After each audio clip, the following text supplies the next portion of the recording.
¿Cuál es el trabajo que usted hace con su organización, Crimea Platform? Muchas gracias por invitarme y bueno, realmente estamos marcando el 10º aniversario del inicio de la guerra, esencialmente, que empezó con la ocupación de Crimea. Quisiera insistir en que no se trata de las cifras, decir 2 o 10 años, sino de entender las consecuencias y las raíces de los sucesos, porque después de la ocupación rusa de Crimea, esta península se convirtió en una base militar. Se fue aislada del resto de Ucrania, empezó a militarizarse, recibió más armas, recibió más personal militar, empezó a fiscalizar a aquellos que se oponían a la invasión. Y hace 2 años, esencialmente, empezó la invasión a gran escala también desde Crimea. Entonces, no fue solamente un hecho aleatorio, sino el inicio de la guerra. Eso es lo que estamos intentando resaltar, porque si nos olvidamos del hecho de que la guerra empezó hace 10 años, casi que olvidamos a esas víctimas, las primeras víctimas de la ocupación, personas que fueron secuestradas, que nunca volvieron a sus familias. Hay más de 30 personas que fueron secuestradas al inicio de la ocupación.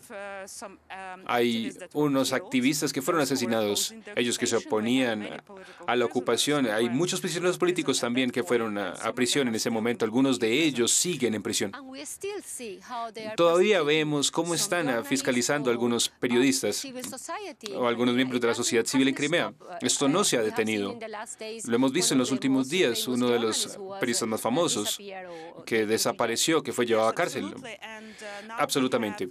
Ahora tenemos a unos 208 ciudadanos ucranianos en prisión en Crimea o que fueron transferidos a Rusia desde la península de Crimea. Por cierto, 125 de ellos son tatares de Crimea, son la población indígena de Crimea. Y ellos fueron perseguidos por Rusia durante siglos, literalmente. Hay una actitud negativa también porque los pueblos indígenas fueron los primeros en oponerse a la presencia rusa en Crimea, porque Rusia siempre estuvo intentando, siempre vio a Crimea como una base militar, como una fortaleza militar para el ejército ruso. Los pueblos indígenas estaban no estaban interesados en eso, simplemente querían vivir libremente, vivir en su tierra. Ese fue el problema originalmente, ese fue el problema siempre. Y ahora están siendo perseguidos también como la población más desleal. Son el grupo más perseguido. En verano, cuando Ucrania empezó esta contraofensiva, la meta principal de la población era no solamente recuperar Melitopol, Mariupol, sino también Crimea.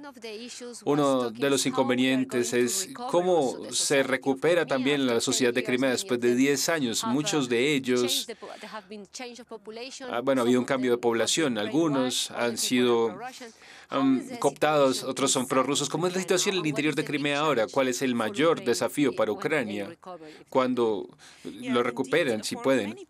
Ciertamente, para muchas personas, la ocupación de Crimea parece no ser algo muy realista. Estamos bastante lejos. Pero como Estado ucraniano y la plataforma Crimea, volviendo a su primera pregunta, nos estamos preparando, estamos haciendo estrategias sobre cómo restaurar a Crimea después de la ocupación. Tenemos muchas tareas. Una de las principales es el hecho de que Rusia literalmente colonizó Crimea en un periodo de 10 años. Lo que quiero decir es que trajeron al menos 500.000 de ciudadanos rusos ilegalmente a Crimea. Considerando que tenemos 2.3 millones, eso es un número gigante. Por supuesto, ese es uno de los desafíos que tenemos que enfrentar.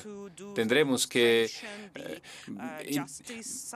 trabajar la ilustración, la justicia, mejorar la justicia, por supuesto, para nosotros, así como ucranianos, es importante adherirnos a la ley internacional a diferencia de Rusia.